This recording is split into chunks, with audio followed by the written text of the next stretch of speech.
So she took a break from HIIT and she started following the plan. And about 5 or 6 months in, she lost 15 kilos.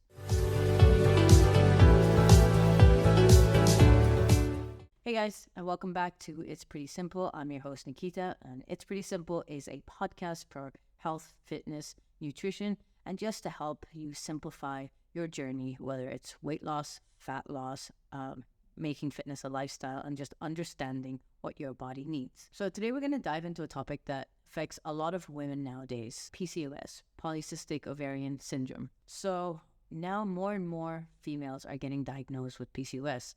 This could be because of the type of nutrition that we're having nowadays with a lot of processed food. And from my understanding, I also know quite a few people are getting misdiagnosed. But we're going to look at PCOS and we're going to talk about training, because I've realized over the years with clients that I have and also speaking to other people who do have PCOS that they are training wrong for their hormonal issue. So a lot of people with PCOS struggle to lose weight. So that's one of the symptoms that you have when you have PCOS. You tend to gain weight more easily, and then you really struggle to lose it. I'll come into why that is, but I've realized that a lot of people try to say, okay, so I need to lose weight. What's the quickest way for me to lose weight? Let me go do some HIIT. So while HIIT training is great if you're busy, if you don't have time to get that quick session in, at the end of the day, it's just high stress on your body. You're sweating a lot and you're getting your heart rate up and you're burning a lot of calories. That does not necessarily mean that it's going to help you lose weight. So let's kickstart with talking about HIIT training. It's gained a lot of popularity in the past few years. Most gyms are offering these classes. And again, they're great if you're busy, you don't have much time, you just go in, you get through those circuits, you sweat a lot, you burn a lot, and you're out. So the true idea of HIIT is doing short bursts of your maximum effort and then resting adequately. So for example, real HIIT training is doing let's say a 400-meter sprint with your maximum effort and then resting for 2 minutes and then repeating again for, 8 rounds, 9 rounds. And from there, we're looking at things like EMOMs, where you choose 4 movements and then you push yourself on each minute to your maximum effort. And then the remaining time that you have per minute is your rest time. So that is true HIIT training in terms of high intensity interval training. Now, the whole concept of HIIT is what I've just explained to you, but nowadays we also look at HIIT in a different way. So you have things like Orange Theory or F45, where you go in, you do a bunch of movements in, for 10 minutes or for 15 minutes, and then you sweat a lot, your heart rate goes up a lot, and then it's labeled as high intensity training. While it is a type of high intensity training, it's not really true high intensity training because you're not always giving 100% effort into that. But that's chat for another time. I just wanted to give you a little brief on that. So let's talk about PCOS. If you are managing your PCOS symptoms, you need to understand that your bodies might not respond the same way as somebody without PCOS would to HIIT training. So if you're just here for the education and you don't know what PCOS is Polycystic Ovarian Syndrome. It is a hormonal condition. It can lead to weight gain, insulin resistance, which is the main factor that we're going to talk about, and a variety of other symptoms as well. And they can be quite challenging to manage. Let's break down insulin resistance. So basically, think of insulin as a key that unlocks your cells to allow the glucose in to create energy. Now with PCOS, think of those locks, which is your cells, getting a little bit rusty. So even though you have insulin, which is the key, it's hard for it to unlock in order to let the glucose in to produce energy. So what ends up happening is that you end up having high amounts of glucose in your blood, and then to compensate, to try and get rid of it, your pancreas is continually producing more insulin, but the insulin is trapped. So that is what insulin resistance means. And this is all happening at a cellular level. But there's more than just that. So when you are under stress, whether it's life stresses, emotional stress, or even stress through your training, your body releases stress hormone called cortisol. I'm sure you've all heard of cortisol going around everywhere. So it's a stress hormone that is a chemical reaction that your body has, and it releases this. Now, cortisol can actually worsen insulin resistance. Imagine cortisol as the thief that steals the key completely, right? So the key is insulin, cortisol is the thief. It steals the key, making it even harder, not steal, let's say kidnaps the key, and making it even harder for insulin to actually do its job. So what's the result of that? Your body's left with excess glucose and increased fat storage. So what does this all mean for your workout routine, and how does it relate to each other? Okay, so first I want to say it is obviously essential to listen to your body and understand what works for you. And I'd also like to say that I can understand that sometimes when you're going to the gym and you're doing, these really super quick, sweaty, high heart rate, intense workouts, that you feel like this is working for you and you feel great after. But we have to dig a little bit deeper and look a little bit deeper. It's not just about how much you sweated or how much you've burned. You need to also look at your energy levels. How are you feeling? Are you actually seeing results or not? So while doing what you feel works best for you is great, you also need to take few other factors into consideration if you have PCOS. Let me share a story with you of one of my clients. So she came to me, she has PCOS, and she told me that she has hit a plateau. She hasn't seen any change in her measurements or anything for 2 years. So I asked her about her routine, and she said she's doing a little bit of strength training, and she's also doing high-intensity boxing classes. In terms of her nutrition, she was still not really doing very much with that, but this was for training. She also mentioned that her period was super irregular and that it would just disappear for months at a time. And that was obviously a red flag for me. So after having a conversation with her, we decided to make some changes. And I told her that the first thing she needs to do is to cut out the boxing from her routine completely for a while, since it's high intensity. Then I created a plan for her, which was focused on strength training 4 times a week. And then I told her that she needs to be walking as much as she can every single day. Walking is a fantastic low-impact exercise, and it can help improve your insulin sensitivity without stressing the body too much. And in terms of her food, I didn't put her on any calorie restriction or anything like that.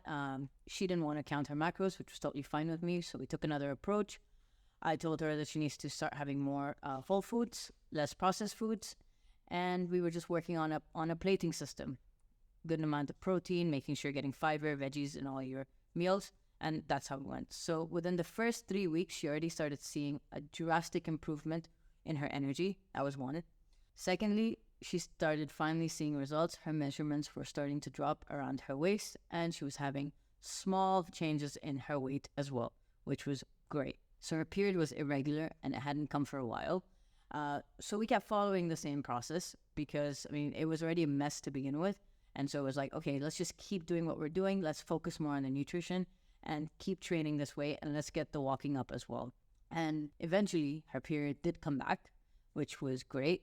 And now she has a normal cycle, which is what we want, especially if you're somebody who's been struggling for so long with irregular periods or just no periods at all. We want to kind of get that back because that's how our hormonal system works properly. And so that happened.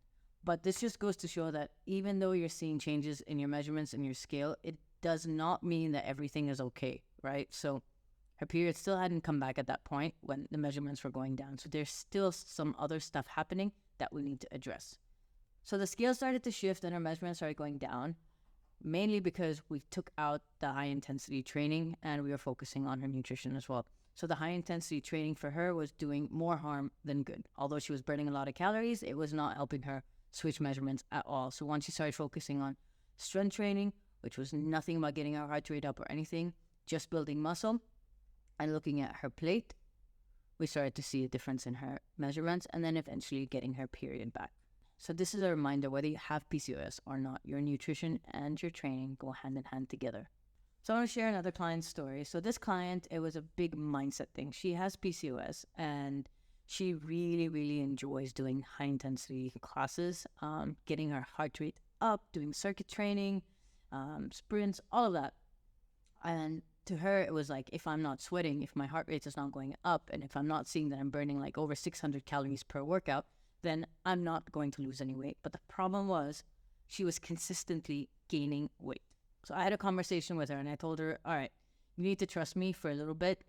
We're going to stop your high intensity and we're just going to do this for 3 weeks. So I told her, just trust me, for 3 weeks, we're going to do just resistance training 3 times a week since you don't enjoy it. And then the rest of the time you can go for walks or cycle or just do like jog for 5K if that's what you're enjoying and you want to sweat. But no circuit training at all, no HIIT training at all. So after really convincing her, she finally agreed to try it out. So what we did was cut out the HIIT. We did resistance training 3 times a week. And then we started focusing on her nutrition. So again, with a lot of battle, I managed to finally convince her that she needs to put processed food out, because processed food is really not good if you have PCOS. They go with the 80-20 rule. With PCOS, you really need to be careful when it comes to processed food. So we started introducing whole foods, and I suggested to her that she start cooking her own food rather than getting takeout, so she knows what's actually happening. And she actually agreed, because I think she got to a point where she realized the scale is just going up and what she's been doing isn't working. So, hey, let's listen to Nick and let's do what she says. So we started making those changes. So she took a break from HIIT and she started following the plan. And about 5 or 6 months in, she lost 15 kilos. Bear in mind, her weight was just going up, up, up, up. It was no magic. It was literally just changing the style of training, which was number one, because elevating her cortisol levels through all the high stress training that she was doing was doing no good for her. She was just storing fat. And then, of course, making the change to the diet is, again, one of the most important things, and that helped make a huge difference. So those were the 2 main factors in her success.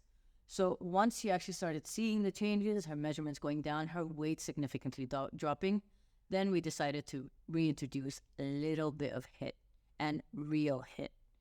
So I would add a HIIT about 8 to 10 minutes at the end of her workout, so she was still enjoying it and she was still getting a bit of sweat without it being prolonged for 40, 50 minutes as she was doing before. Now, I just want to say that she did lose 15 kilos, and she did not lose it by me cutting down her calories like a crazy amount. She was eating between 1,600 to 1,700 calories, which she was like, oh my God, this is a lot.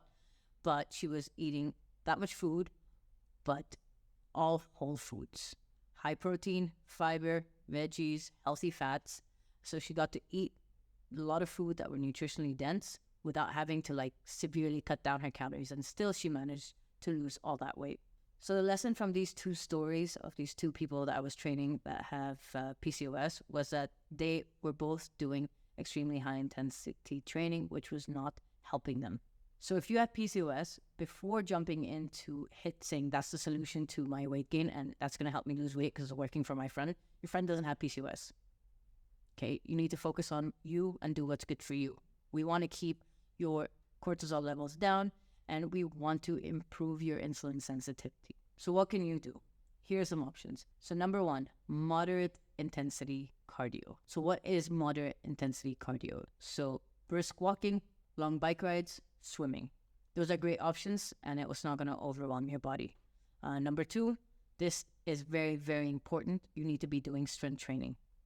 You need to be lifting weights. You need to be progressively overloading so that we build muscle, because the higher muscle mass that you have, you're going to have a boost in your metabolism, because our bodies use more energy to take care of muscle. So at resting, you're going to be burning more because you have higher muscle mass. So a higher muscle mass always helps with weight management. So that should be your focus. Try to build more muscle. And then we have yoga or Pilates. I think these are great things to add into your routine. I wouldn't say just do that instead of the strength training. You need to be doing the strength training, but adding in yoga and Pilates are also great. They're a great way to de-stress as well. Pilates depends which type of Pilates, but yoga is a great way to de-stress, which is another requirement. If you have PCOS, you want to keep your cortisol levels low, so doing yoga is a great option. So now that we've covered the training part, I want to jump into nutrition a little bit, because it's quite important when you have PCOS as well. As I mentioned earlier, when you have PCOS, processed food is really a big no for you, because it has so much added sugar and so many chemicals and all that stuff in it that you just don't need it. You are already having hormonal issues, and that's just going to add to it. So you want to try focus as much as you can on whole foods. So try to make the choices and make the changes from processed options into unprocessed options. Go for fruits, nuts, whole grains, complex carbs, and focus on protein. Because 1, if you're looking to lose weight, protein is going to keep you full longer. And 2, you're going to need to build muscle. So if you're strength training, you need to be having protein. And this goes for everybody, whether you have PCOS or not.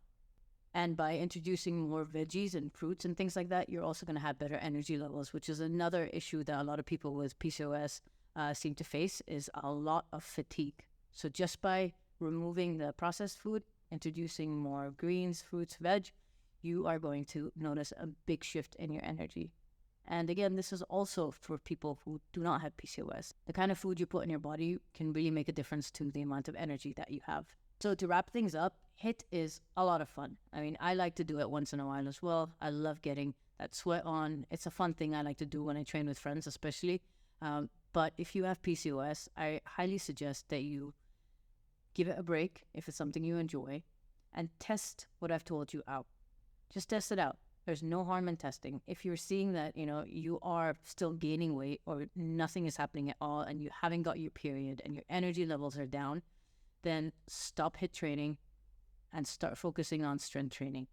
Do it for 2 to 3 weeks and see if you're feeling better, if you're seeing a shift in your measurements, because I'm pretty sure that you will. Make sure that you're listening to your body, keeping your stress levels down, and you're also looking at your nutrition. So you want to balance exercise with proper nutrition to help control and manage your PCOS symptoms. I hope you guys enjoyed this episode. I'd love to hear from you. I'd love in the comments below if you let me know if you've got PCOS.